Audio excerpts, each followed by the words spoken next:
오늘 우리에게 주시는 말씀은 요한계시록 2장 8절로 17절입니다. 2장 8절로 17절인데 우리 오늘은 두 번째 교회인 서머나 교회만 좀 살펴보겠습니다. 8절에서 11절 보겠습니다. 교독하겠습니다. 서머나 교회의 사자에게 편지하라. 처음이며 마지막이요 죽었다가 살아나신 이가 이르시되 내가 내 연락과 본격을 알거니와 실상은 내가 부여하는 자니라. 자칭 유대인이라 하는 자들의 비방도 하려니와 실상은 유대인이 아니요 사탄의 아니라.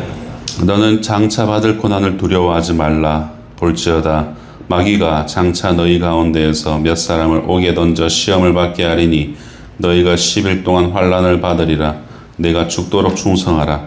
그리하면 내가 생명의 관을 내게 주리라. 귀 있는 자는 성령이 교회들에게 하시는 말씀을 들을지어다. 이기는 자는 둘째 사망의 해를 받지 아니하리라. 아멘.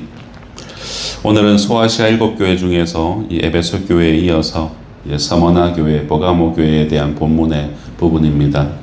오늘은 서머나 교회에 대해서 좀 살펴보고자 합니다.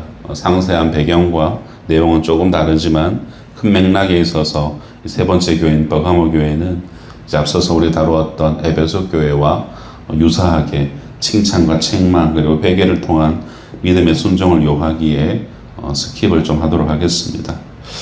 먼저 지도를 좀 보시면은 여러분 서머나 교회는 소아시아 서쪽 헬메안만에 위치해 있고 이 서머나 교회는 당시 황제 숭배의 중심 도시이자 로마의 여신을 위한 신전이 세워진 곳이 바로 이 서머나 지역이었습니다.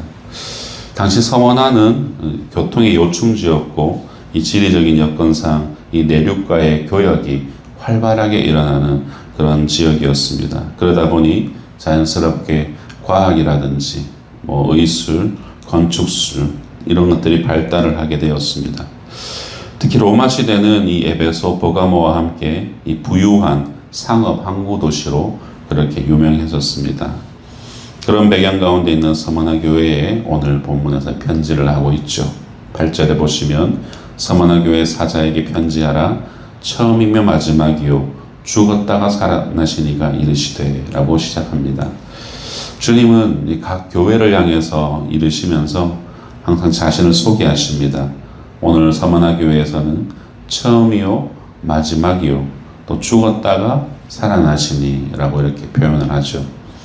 여러분 이 말씀은 예수님께서 1장에서 요한에게 환상 가운데 나타나셔서 자신을 소개하실 때 쓰셨던 표현과 거의 흡사하게 비슷하게 표현되고 있는 것을 볼 수 있습니다.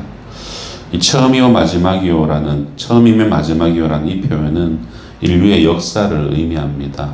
여러분 사실 하나님에게는 시간표가 따로 존재하지 않습니다. 하나님은 영원이시기에 처음과 마지막이 존재하지 않습니다. 그렇게 여기에서 표현된 이 처음과 마지막이라는 것은 하나님이 창조하신 이 시간의 흐름을 따라서 살아가는 오늘날 인류에게 해당되는 것으로 온 세상의 창조와 마지막 때가 있다라는 것을 알려주는 표현인 것입니다. 이는 예수님께서 온 세상을 창조하신 창조주이시며 또한 동시에 온 세상을 심판하시는 심판주이시다라는 것을 나타내는 표현입니다. 또한 죽었다가 살아나시니라는 이 표현은 부활의 주님을 소개하고 있고 예수님께서는 생명의 주인이 되시고 앞선 1장에서도 자신을 표현하실 때의 사망과 음부의 열쇠를 가지신 분이다 라는 것을 한 번 더 독자들에게 상고시켜 줍니다. 종합을 해보면은 온 세상은 주님의 것이고 그 세상에 태어나 살아갈 수 있는 생명을 주관하시는 분도 우리 주님이시다 라는 겁니다. 그렇다면 여러분 이 말씀이 왜 중요할까요? 바로 우리의 삶과 영혼을 의탁할 분을 알아야 인생 가운데 찾아오는 고난이 다가와도 믿음이 흔들리지 않기 때문입니다. 이에 관해서 바울은 디모데후서 1장 11절과 12절에서 이렇게 고백하고 있습니다. 내가 이 복음을 위하여 선포자와 사도와 교사로 세우심을 입었노라. 이로 말미암아 내가 또 이 고난을 받되 부끄러워하지 아니함은 내가 믿는 자를 내가 알고 또한 내가 의탁한 것을 그 날까지 그가 능히 지키실 줄을 확신함이라 라고 사도 바울은 고백하죠. 그렇다면 오늘 우리는 어떻습니까?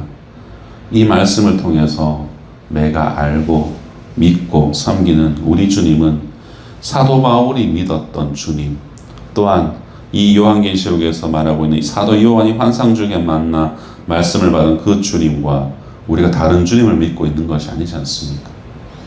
우리도 이들과 같이 동일하게 세상의 시작과 끝을 정하시고 그 가운데서 그의 뜻대로 운행하시는 부활하신 주님께서 주님에게 우리의 삶을 의탁하면서 우리가 살아간다면 여러분 우리는 결코 믿음이 흔들리지 않을 것입니다.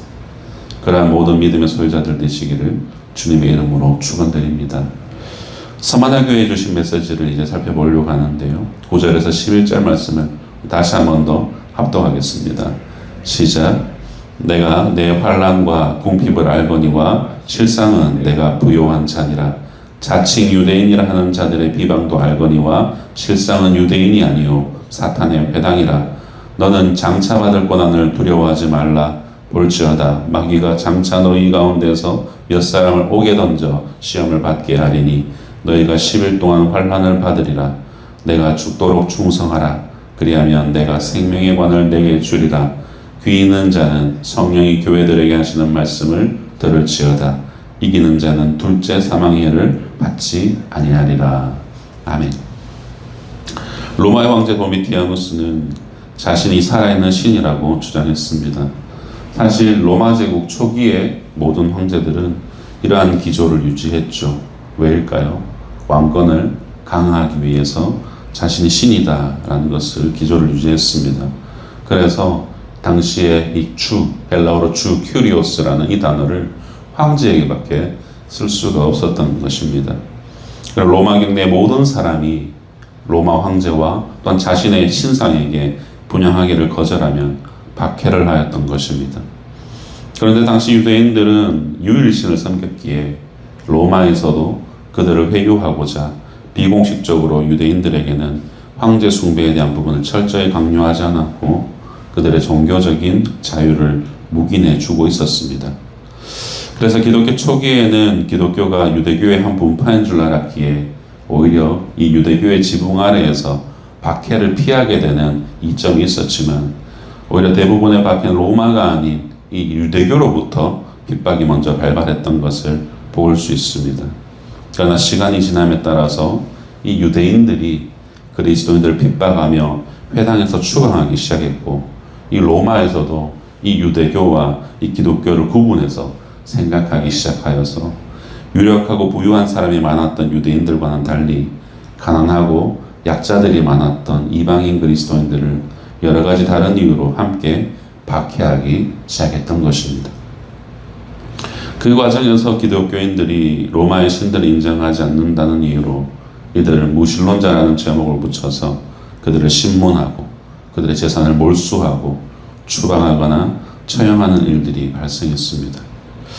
그러므로 성원하에서 이 그리스도인으로 산다라는 것, 여러분 이것은 오늘 어쩌면 현재 북한 지하교회에서 예수님을 믿는 것과 어쩌면 비슷한 처지였다라고 볼 수가 있겠죠.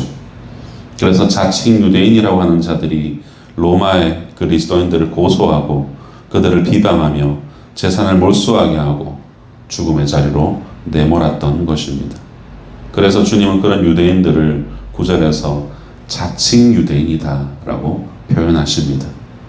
이는 예수님께서 이 땅에 계실 적에 이 유대인들을 아브라함의 자손으로 인정하지 않으셨던 것과 같이 스스로 유대인이라고는 하나 아브라함처럼 믿음의 길로 걸어가지도 않고 오히려 십자가의 원수로 행하는 그 당시 유대인들도 하나님의 백성으로 인정하지 않으셨습니다.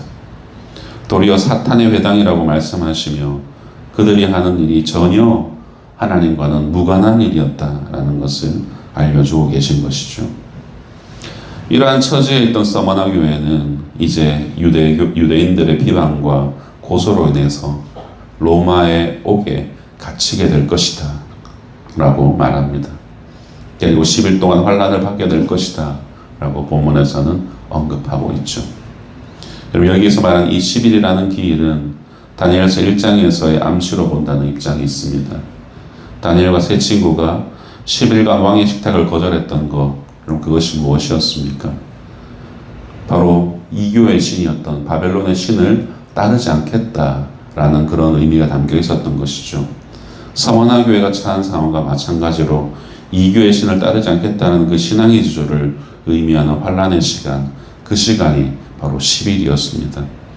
그 시간 이후 하나님께서는 그들을 더 높이시고 생명의 멸류관을 씌우셨던 그 하나님의 역사를 떠올리게 해주는 바로 암시적 표현이 바로 10일간의 환란이다라는 것을 알 수 있죠.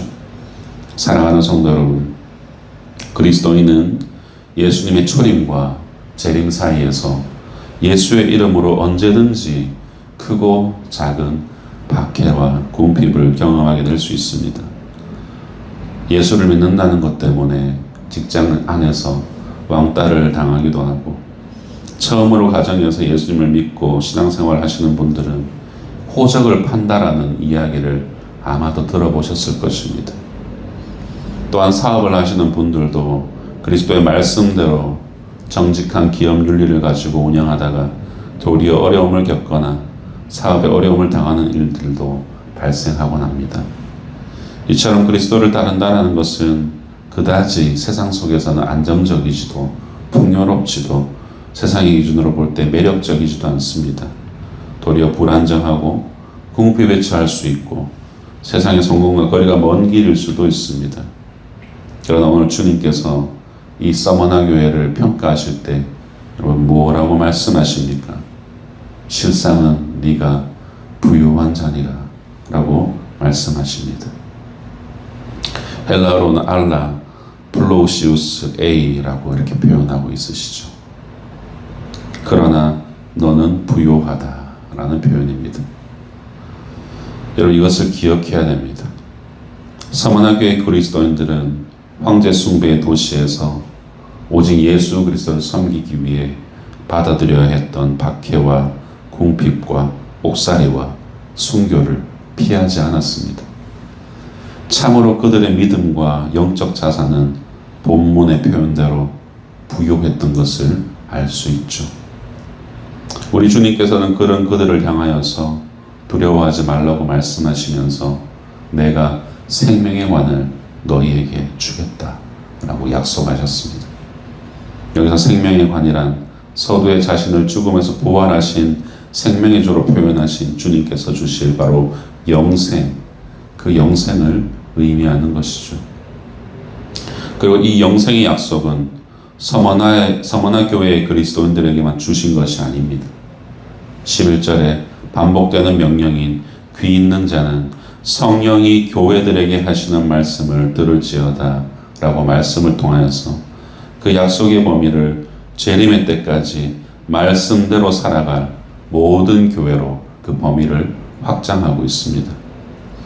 또한 이어서 이기는 자는 둘째 사망의 해를 받지 않겠다라고 본문의 끝에는 말씀합니다. 첫째 사망이 우리가 이 땅에서 경험하는 죽음을 의미한다면 둘째 사망은 재림의 날 죽었던 자들이 다 일어나 참 생명의 근원이신 하나님 앞에서 심판을 받아 영원히 분리되는 지옥을 가게 될 것이다 라는 것이 바로 둘째 사망이에요. 바로 그것을 받지 않겠다라고 의미합니다. 바로 믿음으로 이기는 자, 오직 예수 그리스도를 믿고 그 믿음으로 살아낸 자들, 믿음으로 승리한 자들은 이 심판이 상관이 없다라는 것을 말해주고 있습니다. 사랑하는 성도 여러분, 이 땅의 많은 그리스도인들은 주님을 위한 고난에 동참하고 때로는 국가 자체에서 기독교를 인정하지 않아서 정치적 핍박을 받을 수도 있고 또 그리스도인이라고 불리워지는 것만으로도 사회적 핍박을 받게 되어서 우리가 몸담고 살아가는 사회에서 직장이나 그곳에서 출세나 그로 인한 안정적인 삶 이 자체를 포기해야 하는 상황에 우리는 놓일 수도 있습니다. 이를 넘어서 어쩌면 고문과 순교를 통해 생명까지 내어놓아야 하는 순간이 찾아올 수도 있습니다. 실제로 이슬람 나라들 가운데 시아파를 추종하는 20%의 무슬림 문화권에서는 여전히 테러와 순교가 일어나고 있는 위험 가운데 그리스도인들이 노출되어 있죠. 지금 현재 국제적인 정세 가운데서 이스라엘과 이란의 전쟁 이후에 아마도 이런 위협은 더욱더 심하게 전 세계에서 일어날 것이 분명해 보입니다. 그런 이 세대를 살아가는 우리를 향해서 주님은 이렇게 말씀하셨습니다. 마태복음 10장 28절 몸은 죽여도 영혼은 능히 죽이지 못하는 자들을 두려워하지 말고 오직 몸과 영혼을 능히 지옥에 멸할 수 있는 이를 두려워하라 라고 말씀하셨습니다. 그리고 이어지는 32절과 33절에서 말씀하시죠. 누구든지 사람 앞에서 나를 시인하면 나도 하늘에 계신 내 아버지 앞에서 그를 시인할 것이요 누구든지 사람 앞에서 나를 부인하면 나도 하늘에 계신 내 아버지 앞에서 그를 부인하리라. 우리의 몸을 죽일 수 있지만 영혼을 죽일 수 없는 자들을 두려워하지 말고 우리의 몸과 영혼을 능히 지옥에 멸할 수 있는 참 하나님을 경외하라 라는 것을 우리에게 명령하십니다. 잠시 잠깐 사람들을 두려워하여서 주님의 이름을 외면해 버린다면 주님께서도 그를 부인하실 것이라고 말씀하십니다. 그러나 우리가 그 어떤 것과도 주님을 바꾸지 않고 주님을 사랑하고 따라간다면 주님께서는 그런 우리를 결코 잊지 아니하시고 생명의 관으로 영생의 잔치로 영원한 하나님의 나라로 우리를 이끌어 주실 것입니다. 왕관의 보석 같은 사랑하는 성도 여러분, 말씀을 맺겠습니다. 오늘 우리 자신에게 각자에게 주어진 삶의 자리를 곰곰이 한번 돌아보십시오. 서만화 교회의 그리스도인들처럼 주님의 이름을 위해서 주님을 따르다가 혹시라도 희생과 핍박과 궁핍과 고통의 자리에 머물러 있으시진 않으십니까? 그렇다면 여러분 이 세 문장을 꼭 기억하십시오. 9절에 네가 네 환난과 궁핍을 안다. 실상은 네가 부요한 자다. 10절에 네가 죽도록 충성하라. 그리하면 내가 생명의 관을 내게 주리라.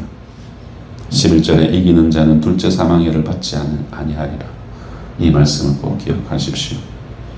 내가 지금 있는 그곳이 허허벌판과 같은 고난의 장소라고 할지라도 그럼 이 약속을 붙들고 함께 하신 주님을 의지한다면 그것이 곧 하나님의 집이요 하나님 나라가 될 것입니다.